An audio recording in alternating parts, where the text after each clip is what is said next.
Hello friends, welcome back to Shreshta kitchen. నేను మీరావళి. ఇవాళ summer special ఒక మంచి టేస్టీ పెరుగు చారు రెసిపీ మీ అందరి కోసం తెచ్చేసాను.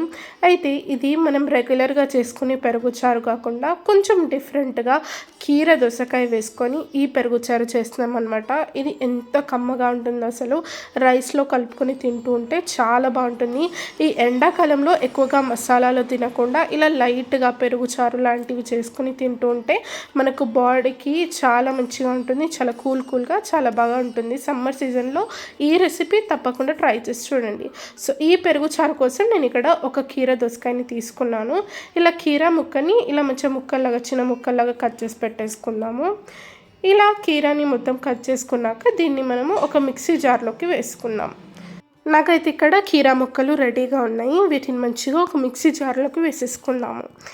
ఇలా కీరా ముక్కలన్నీ కూడా ఇందులోకి వేసుకున్నాక మనకు కారంకి సరిపడా పచ్చిమిర్చి ఇందులోకి వేసుకోవాలి.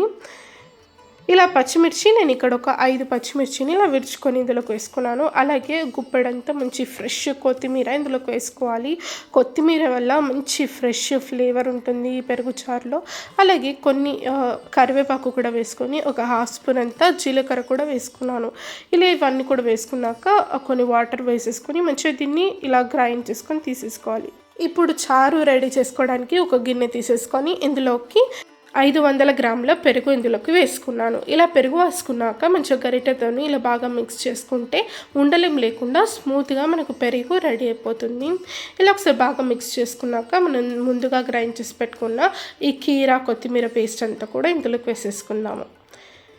ఇలా ఇదంతా కూడా వేసుకున్నాక ఒకసారి బాగా మిక్స్ చేసేద్దాము. పెరుగు ఈ పేస్ట్ అంతా కూడా బాగా కలిసిపోయేలాగా బాగా మిక్స్ చేసుకొని మనకు కన్సిస్టెన్సీకి సరిపడా వాటర్ ఇందులోకి వేసుకొని బాగా మిక్స్ చేసేసుకుందాము. మరీ పలుచగా కాకుండా గట్టిగా కాకుండా ఈ కన్సిస్టెన్సీలో ఉంటే పెరుగు చారు చాలా బాగుంటుంది. ఇప్పుడు దీంట్లోకి పోపు కోసం మంచిగా ఆయిల్ హీట్ అయ్యాక ఆవాలు జీలకర్ర వేసుకొని అలాగే ఒక చిన్న ఉల్లిపాయని మంచిగా ఇలా సన్నగా కట్ చేసుకొని ఇందులోకి వేసేసుకుందాము.